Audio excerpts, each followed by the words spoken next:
Good evening, ladies and gentlemen, and welcome to What's Up With That, the show that brings you interesting people, places, cultures, and subcultures here in the South Bay, the San Francisco Bay Area, the state of California, and beyond. And tonight, what's up with Americans for Safe Access? What's up with medical marijuana? And how does medical marijuana actually benefit its patients? Well, as you know, the mere discussion about using medical marijuana, legalizing it, puts a lot of people in a sort of a tizzy. So a lot of politicians say that this is going to lead to a degenerate society with people walking around the streets, bumping into poles.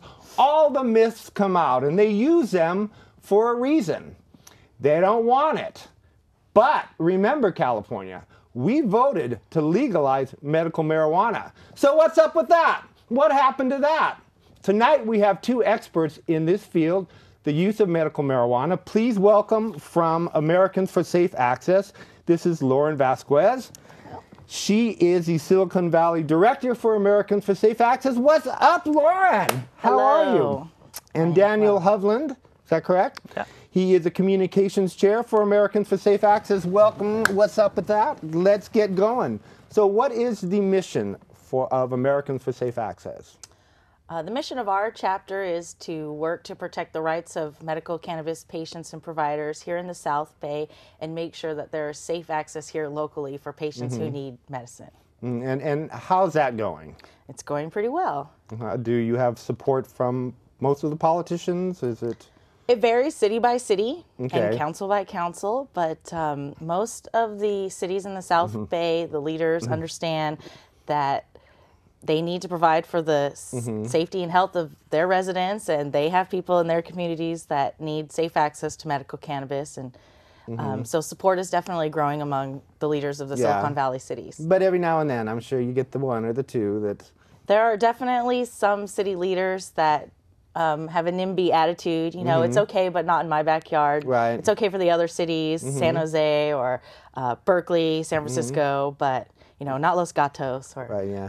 not Gilroy. No. Not Gilroy. And recently on the news, there was something about there's a church that's protesting about because they're going to open a club that's close to the church, and somehow, you know, they tie this all together that these kids are going to go over and be smoking marijuana or something. You know, the media's great, right? So the history of safe access. How did this come about? Well, our chapter officially got started in October of last year. Okay. During the summertime, myself and a few other patients, Daniel and some of his family members, decided to start the chapter, and I came in once they got the ball rolling and took over because I have a lot of experience in community organizing, and it's an issue I care about. Right. We became official in October as a chapter of Americans for Safe Access. Great. So how'd you get the ball rolling? Well, basically, I knew some people that were in the community that were very interested in trying to get safe access for people because we knew that there was a need for it. And so by just talking with some of the other people in the area, we just, you know, starting a group and said, let's start meeting, you know, biweekly and try and see what we can do. Yeah, because I know there was clubs before that were actually closed. So San Jose has sort of this history itself of being difficult with this subject. I'm glad that they're opening up now and taking a different look at it. So what exactly is a medical marijuana dispensary? A dispensary is a storefront collective operation that distributes medical cannabis to members only. It's operated by an association. You have to be a member-based association in order to distribute medical cannabis. And so usually it's a collective or cooperative that's formed, and then they open up a storefront that is referred to as a dispensary. Some people call them clubs because you Right. have to be a member to be able to patron the dispensary. But a dispensary is just one aspect of many things that collectives and cooperatives engage in to benefit patients. So where do you get your cannabis from? Many patients cultivate their own medicine, or if they cannot do it themselves, they have caregivers that may be qualified to cultivate the medicine for them. And for people who can't do that, the only other option is to go to the dispensaries. Okay. So because I know that right now there's, in the news, there was a store that opened in Oakland that the only thing that they sell are products to grow your own cannabis, I guess is what you would prefer it to be Yes. called. Because marijuana maybe is a pejorative. Slang Yeah. term. Yeah. You know, that's a big thing now. And I'm wondering about the legality of that. And what I'm leading into is I know that something about legalizing marijuana, they've talked about it. There's a supervisor in San Francisco that's discussed it, and they want it for tax revenue. So I'm wondering if you how that would fit into somebody who's growing their own pot. Well, right now, only medical patients are allowed to cultivate their own marijuana, and patients with personal gardens aren't taxed at any level. And I don't think anyone is proposing to tax individual patients. The proposal right now is to tax the revenue of the dispensaries, Okay. because they are a business. They do take resources from the city, just simply applying for the business permits and the dispensary applications in the cities that offer those permits. Okay. It takes time and resources from the city, so they like to propose taxes on the gross revenue. Some cities like Mountain View, many of the council members were opposed to taxing because they didn't like the idea of taxing sick people. Right. But many patients, you know, there's differing opinions, Okay. but most of us are in favor of some reasonable tax. Yeah, I understand that. So California law, what is the California law about medical marijuana? Well, in order to receive the protections under state law for medical marijuana, you have to be a qualified patient, which means that your doctor has recommended to you that you should use medical cannabis for the symptoms of your serious medical condition. Okay. Well, there's been press about that, the issue that you just hit, where they say that some of these people get, you know, they can get a doctor online or something like that. Is that true? Well, in every profession, there's different levels of procedure and just protocol. There are many doctors who take recommending cannabis very seriously. They take the time to educate themselves and Right. research the medicine and find out how Yeah. it works for the patients that have the conditions that the patients that come to see them have. And then there's other doctors who it seems maybe are more recently out of medical school and see it as an opportunity to start their career in medicine. Make money. So start their but career. You could take it in another way, though, is that, you know, when one doctor told me that, you know, he prescribes, he was a brain surgeon, and he said he's prescribed so many different types of prescription drugs in his lifetime. And after doing research on these drugs, all of them have, you know, like have caused people to die. And he says marijuana has killed no one. Right. 0 people in the Yeah. history of time. And so just by changing their prescription to marijuana, then it could help alleviate Right. their pain. And I think that's the thing that people need to know, because it's this misconception Exactly. about that whole Subject, spectrum right. of it. Yeah. Federal law. Federal law. This is where the problem seems to be. Yep. Federal law, possession, distribution, any use of marijuana is illegal, even Right. for medical purposes. And if you are prosecuted under federal law, you're not allowed to bring in evidence in the courts Oh, wow. of the medical purposes behind your use. It's evidence that's not allowed right now in federal courts. And so the jury doesn't get that information, and people are convicted simply because they do meet the requirements of the statute. However, the reasons behind their actions are not Right. explained. Right. And yet, the doctors can prescribe Valium and Demerol and Vicodin, Oxycontin. you know, for eternity. Well, hold that thought. We're going to station break, and we'll be right back to talk about the use of medicinal cannabis. So we'll see you in a second. If you don't clean up your room, the Board of Health is gonna condemn it. You make that face again, it's gonna freeze that way. If you don't get your blood pressure checked, you could have high blood pressure and not know it and die from a stroke.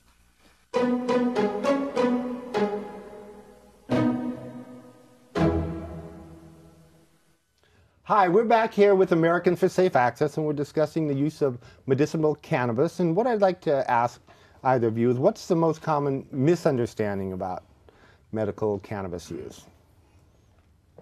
What would you think would be? Most common, I would say, memory loss is the most Yeah. common misconception. Right, the when people stoner image. that you are completely an airhead when you use medicinal cannabis. Yeah. Yeah, I think the biggest misunderstanding is that people think productive people can't use medical cannabis on Yeah. a regular basis. And, Right. it's absolutely the opposite. There are many productive, responsible people who use medical cannabis on a regular basis. And then, so the approaches to medical marijuana, it's a state thing, right? So Yes. every state, is there any states that are like red flag that state, Well, there's only 14 states that currently have some sort of allowance for medical cannabis use. New Jersey is the latest, as well as Washington, D.C. So if you go to any of the states that aren't, you're not going to be protected there. And the people who live in those states have no option for getting access to this medicine that Yeah. might work for them. Which is really sad, So Definitely. that means they probably have to either like relocate or they have to get it by illegally or something. Yes. Yeah. There is one other source of medical cannabis, which is the federal government, and many people aren't aware that the federal government does actually operate a medical cannabis program. It was closed down in the early 1990s by the first President Bush because too many people were signing up. Gee, imagine And that. It was too popular. That stuns me. Yeah. Well, it was unfortunately because of the AIDS crisis that was, Right. beginning to just explode at that time. And so the program was closed down and only a few original patients were allowed to remain in the program. And for over 20 years, they've been receiving medical Yeah. cannabis monthly from the federal government. Right. And I saw 60 Minutes totally trash the whole federal involvement in medical marijuana. So, it's like you got your job cut out for you. Yes, it is a big hypocrisy Right. in our government today. And especially now that Washington, D.C. has medical cannabis, it's really... I think it's great. It's really a contradiction for Congress to allow the citizens of Washington, D.C. to use medical cannabis, but tell the states that have authorized it that they can't. Right. Definitely. So why is marijuana taken primarily by smoking it? Is there Did you want to chime in? Sure. It's actually the fastest way to receive the effects. Okay. It's actually the preferred method would be vaporization now. It's the cleanest way for you to inhale. It's if you would think of it as an inhaler. They could actually make something like that if it was granted the funds. You could actually make an inhaler for medical cannabis, and it would be the same type of scenario. That's the fastest way for you to receive the effects. Yeah. funding is a whole nother issue too. Yeah. Yeah, I bet. Some of the symptoms that people use medical cannabis to alleviate can only be really administered through smoking, because patients who are experiencing nausea, for example, can't hold down a pill and leave it in their systems long enough to digest it. Okay. So in that instance, you know, you need a fast, quick delivery system. The other benefit of smoking is that patients can regulate the dosage themselves. When you eat cannabis as an edible, it's a lot harder to regulate your dose, because if you've already eaten too much, you can't get rid of it. But if Okay. you smoke, you can tell, wait 10 minutes if I need a little bit more, or Okay. I'm fine. So the patients self-regulate their dosage then. Okay. What other forms of cannabis are available other than smoke? I mean, what other ways can you? There's cannabis concentrates, which is like hash or hash oils. There's also edible ways of consuming cannabis. The popular way is cookies and brownies, but really anything that you can make with butter or olive oil, you could make with cannabis. And there's also lotions for people who have skin ailments and things like psoriasis. There's definitely Arthritis. lotions and rubs and for arthritis sufferers as well. And many new modes are being Yeah, developed. then there's tinctures, which are a fluid, you know, either glycerin-based, alcohol-based, or they can even use like apple cider or something of that sort. Just So there's a lot of ways. Absolutely. The supermarket. yeah. So, okay, so I'm coming to a dispensary. What am I going to see? You'll probably see a waiting room and a sign-up sheet. that you'll have to fill out a membership agreement form. You'll have to provide proof that you're a qualified patient, usually an original letter written by your doctor. Okay. Some dispensaries will immediately call your doctor and verify you right then and there. Okay. Others may make you wait and come back. But once you are verified to be a patient and accepted as a member, you're allowed to go into usually the back area. Okay. And there's a counter and a cash register like any other store, and different dispensaries display their products differently. Okay. You'll see a price board generally. All the various forms that we just discussed of medicine will be available, the lotions and the edibles, and the people will help you identify the types of cannabis that might be more beneficial to your ailment, and then you purchase what you need and you're on your way.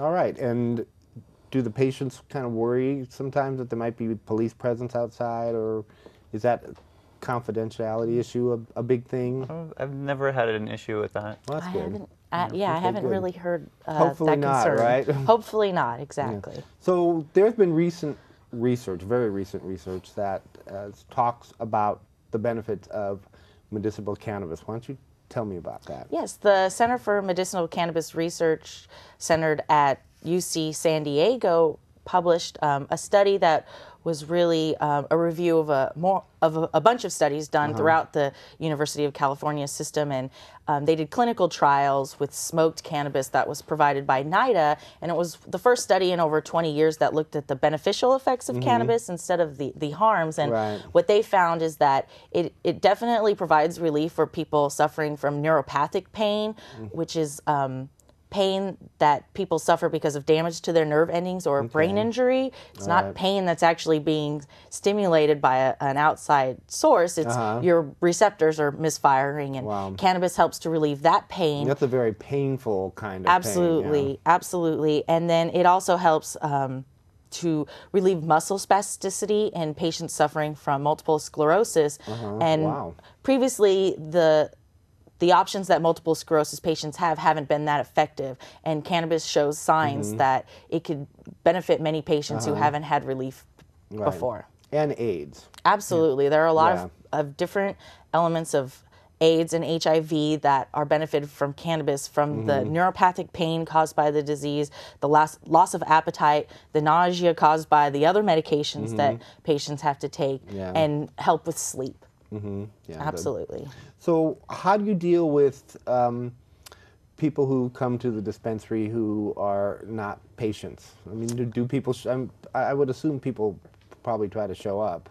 I've heard of a couple of times that people have went to dispensaries that don't have proper identification, and usually if they, if they have some sort of symptoms, then they would basically be given the proper information in order to go and go see a doctor or something of that sort. But otherwise, they're not allowed to come in. They are turned away if they don't have the proper identification. All right. Okay, we're going to take another short station break, and we'll be back to talk more on this very interesting subject. So we'll see you in just a second. Hello, I'm Community Television. And I'm Corporate Media. The channels I own serve as my personal mouthpiece. I tell you what I've told you you want to know. Wow, that sounds really great for you. I carry local programming by local people and provide a forum for diverse community dialogues that anyone can participate in. Really local, huh? Well, I own stations all over the country, so my programming is designed to be generic and appealing to the majority. It keeps my corporate advertisers happy. I connect people to their communities by televising local government meetings and community events, things that would otherwise never be shown on TV. Huh. Well, I could never do that. But hey, everything I show is carefully screened through focus groups gathered from NASCAR races and Walmart parking lots. I suppose you let just about anybody on TV. That's right, we do. Community television makes production facilities and training available to every member of the community, who can then produce their own programming and have it televised free of charge. Well, that sounds terribly unprofitable. Oh, corporate media. It's not always about money.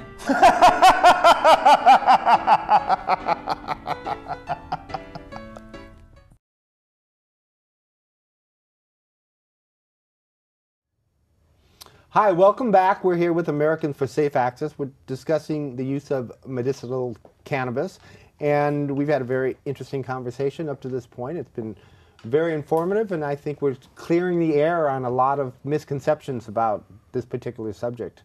Especially for those of you who have an opinion about this that's negative, please listen and pay attention. What is your plan to legalize marijuana, medicinal marijuana, cannabis nationwide? Well, right now, ASA's national office is working hard with Congress to get legislation passed that would either reschedule cannabis to where medicinal use would be allowed, because right now under federal law, no use, even medical use, is not allowed. And also other legislation that would be beneficial to patients, such as the Truth in Trials Act, which is a bill that would allow defendants in federal court to introduce evidence that their cannabis cultivation or distribution was for medical purposes. Right. I mean, it's amazing to me, again, still, that they will allow, you know, Vicodin, they allow these drug companies to produce drugs that, you know, later down the line they find out, because they're not natural, and I think that's the big thing, you know, are fatal, you know. Big business. But here's something that's a natural product that's benefiting people, but, you know. Well, that is one of the arguments that many people put forward as to why marijuana is illegal, because it is so beneficial and it is so effective that it would be a strong challenge to the pharmaceuticals that are available today. Yeah, I'm sure Absolutely. If you could grow a medicine in your backyard that you don't have to go to a pharmacy and pay $500 for. Right. Because you know when you come out of that pharmacy sometimes, you're like, what? Yes, especially with our healthcare system in America today and the number of people without health insurance. Right, which is, yeah, exactly. So we have a new administration. What are our hopes for the new administration in terms of the legalization of medical cannabis use? I think the response to President Obama and his administration and their choices have been mixed. We've had some really good progress with the Attorney General telling the U.S. prosecutors to not interfere with states that have medical marijuana laws and people in compliance with those laws. But the administration did just appoint a former Bush administrator to the Office of National Drug the B word. To the Drug Enforcement Agency, to the Drug Enforcement Administration. And so, you know, we were promised change, and that's what we voted for, and that's what we supported. And bringing back somebody from the Bush administration isn't exactly the change we were looking for. Slap in the face, sort of, huh? Somewhat. So what is your actual biggest concern right now in terms of the movement towards legalizing medicinal cannabis? What's your biggest concern? Daniel? Federal, I mean, that would be the biggest concern over anything, is really trying to present to the federal government that they need to reevaluate medicinal cannabis. I mean, they really have to take another look at it. And, you know, I mean, the American, Medical Association has taken a look at it and found that there is medicinal properties, and so and the current research. Right, and the current research 10 years of research or longer has been done, and they found that there's medicinal use for it. So, I mean, our biggest challenge is going to be taking that off Schedule 1. I think local implementation is the biggest hurdle, because there is a lot of NIMBYism, and you know, we'll hear often that I support medical cannabis, I voted for Prop 215, but we can't allow that in our city.